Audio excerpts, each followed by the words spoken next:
What up, world? Welcome to a new episode of the Brandon Janu Show.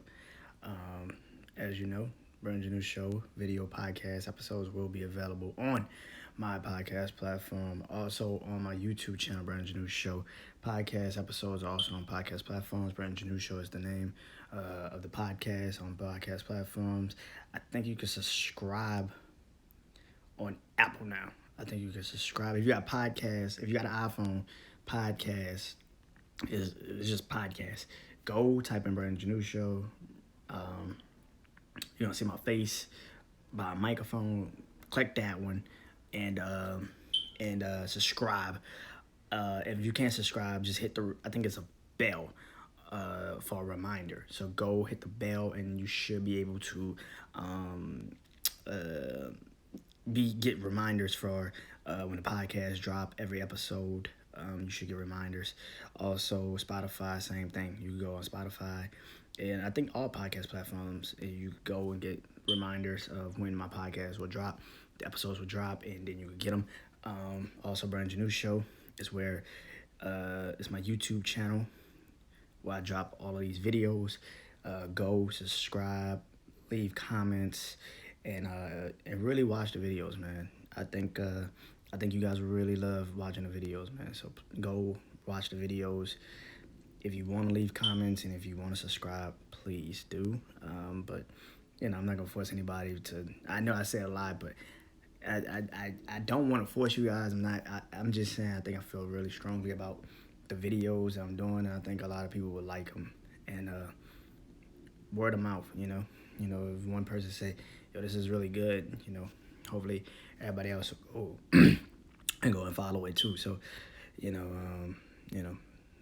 So thank you guys and to those that have subscribed or continuously giving me love and showing me support and giving me advice. Shout out to all my people in the podcast community. Thank you for always giving me advice and really really appreciate it. Hopefully hopefully we get to do some podcast collaborations real soon. I would love nothing more but to work with you guys, and we'll see all the chips fall with that, and hopefully we get that done. And so let's start this show. Let's start this video show, I should say. So I always do this segment every week, pretty much, of songs that have impacted my life and taught me lessons. I love music. I say there's enough on here that you guys know. I love music a lot. I always want to be an artist. I always want to be a musician. I always want to be a producer for music. And just the cards didn't lie that way, but it's what it is. But I still love music, man. I enjoy listening to it. I enjoy new music. Right now, I'm going crazy trying to find tickets for 2 tours. I'm trying to go to 2 concerts. I'm trying to go to later on this year. So, so I love music, man. And so it still has the same ramifications of what the songs that have impacted my life. But I'm starting a new one today. But it's still kind of on the same thing. But because it's all music related. So for the last couple months, I've been trying to find a particular song that has represented that a song that have impacted my life and taught me lessons from Lil Wayne. And Wayne is if y'all know, Lil Wayne is one of my favorite artists, one of my favorite rappers. And I've been trying to find a song, and it hasn't found. I can't find one because it's so many that has impacted my life. I grew up on Lil Wayne, so that was just always one of my favorite artists. So so it got me to the point where I was like, I can't really find one, but I can talk about an album that Wayne has done that I hold very high when it comes to regard.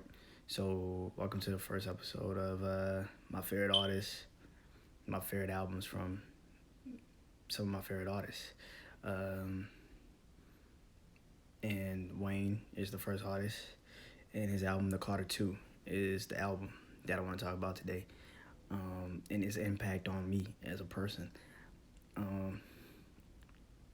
The Carter 2 one came out, I checked it when I was driving today. It came out in 2005. I'm from New Orleans, so, anything about that time in life, Hurricane Katrina, and but yeah, the Carter Five, man, the Carter Two was so crazy to me. The Carter Two was so crazy. It was right at before Wayne became like the person everybody knew was really good. Like it was still conversations of, is he, can he be the guy? Is he gonna be the guy? Everybody was talking about who's, because I think at that time Jay-Z had just retired after dropping a Black album, and Wayne had said he's gonna be the best rapper alive when the best rapper retired on a Carter. He said that, and in Carter 2, I felt like he really proved that. But by the time the Carter 3 came out, that was peak Wayne. That was Wayne where he was every fucking where, like everywhere. You couldn't escape him. But Carter 2 Wayne, that was when Dedication 2 came out, and that was when Wayne was just on everybody's song. I mean, everybody's song, every fucking body's song. Mixtape Wheezy was very, very, very out there, killing every damn thing. Like I said, Dedication 2. He had the Drought series going. He had so many fucking things going at that time. And the Carter 2 album, man, was just the beginning of it all. The Carter 2 album was just the beginning of that all, especially at that moment. He goes, the Carter 2 first song out the gate is The Mob, where he's just freestyling and he's rapping and he's killing things. And, The Mob is such a great intro. It's actually one of my favorite intros he's done on an album. Like, it's so good. Like, if you think about an intro, if you're a rapper, you think about an intro, that's an intro. Like, no chorus, no hook, no nothing, just rapping, just go. He kills it. He just puts it in a box. It's just not even funny, man. It's just done. And then goes to Money on My Mind, which is another one of my favorite songs that Wayne's ever done. Fireman was like the lead single off the project, and I have a new respect for Fireman after a while, because I now look at like how Fireman was kind of like done at that time. It's pretty dope. I remember like being at home watching 106 Park, and I remember that video finally came on. It was just like, oh shit, this is different. And so that was pretty cool. And so, Fireman, then he got into like, Grown Man with him and Currency, which was dope. Currency is one of my favorite rappers too, out the city, of course. And that chemistry was always cool. I grew up on Young Money. I grew up on the original Young Money. I don't ever say the Young Money with Drake and Nicki and them. I love them too. They were cool, but the original Young Money, Currency, man, that was like my Young Money. I was cool with that Young Money, but the real Young Money that I grew up on was Nuck If You Buck freestyle. And when they took the Game and 50 song, This Is How We Do, and they took that, so that Young Money mixtape, 1 and 2, volume 1 and 2 is still one of the best mixtapes from a group I've ever heard.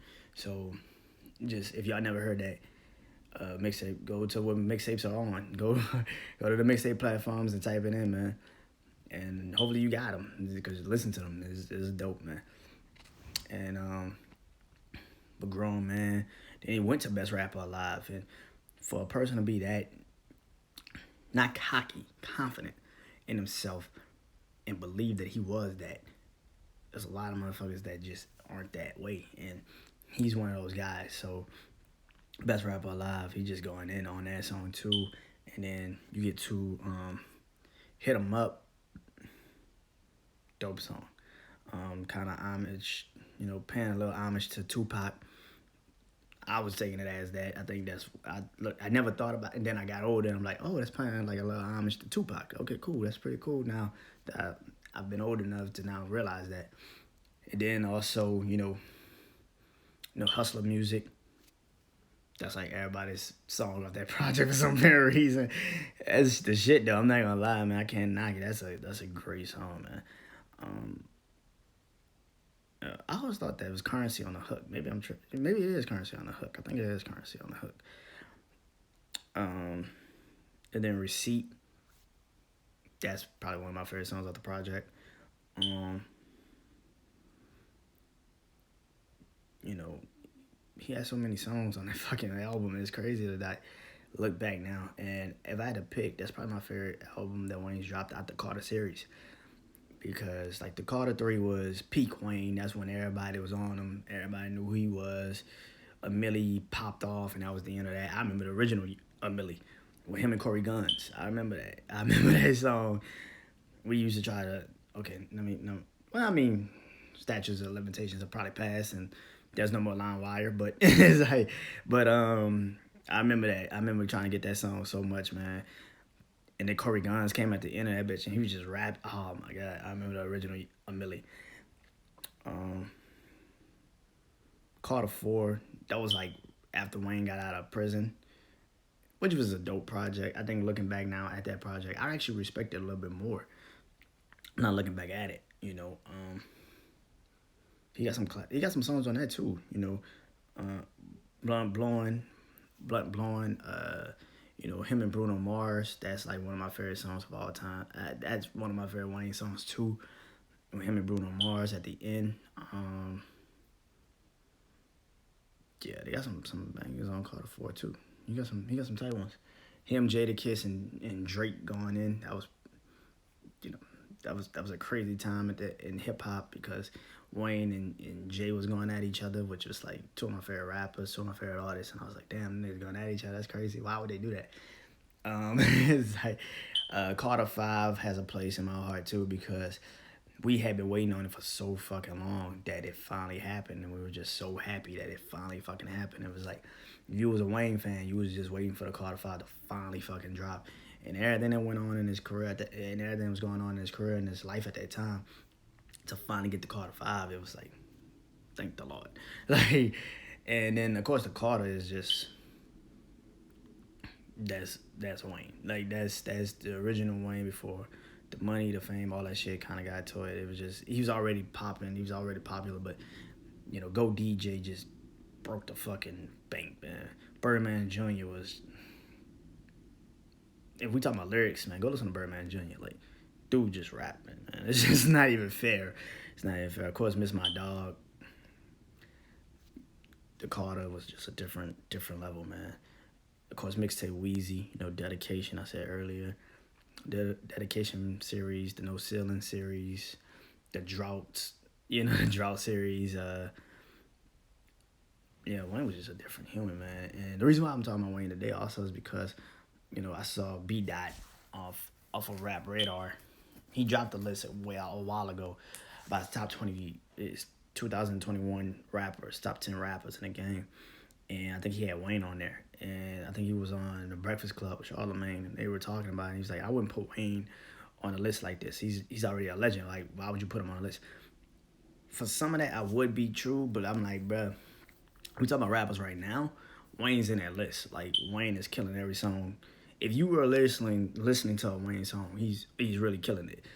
You know, you listen to No Ceilings with him and Drake, BB King. I'm listening to like the song today, and it's like the song is like 3 minutes and 40 seconds long.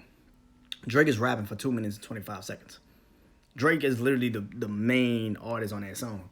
He's rapping. Wayne comes in at the end, 120, and just body Drake. Like, it just shows you that this is why I'm the teacher, you're the student. This is why. Because he bodied him. Like, Drake rapped all that shit, and then Wayne comes in at the end and just bodies him. Like, come on, bro. Seeing Green, that was another lesson. Like, he just taught Nicki and Drake, like, you can't fuck with me, man. Like, I'm just on another level. And it's literally like a student-teacher moment. Like, it's like he's teaching them still to this day how to get it. And it's crazy, man. Wayne is one of those guys, man. And, you know, he's got a song, you know, with him and Roddy Ricch, Stuntman. That goes hard. Even his verse off the DJ Khaled album, you know, Thankful. That's so hard. Like, his verse off that. His verse, he got a song called Batman where he's on a remix of it. I guess it's a new artist off his Young Money. He bodies that verse. Like, if y'all go listen to that song. It's called Batman Remix. It's like, if y'all have an Apple, if y'all have an iPhone, type it in. Go hit your music and type in Wayne. It's literally the first song on there. Like, and listen to it. The dude lyrically is just ridiculous. And me and my brother talk about this all the time. Like, dude could just play. He has his moments where he just doesn't give a fuck and he could just rap your ass off a song.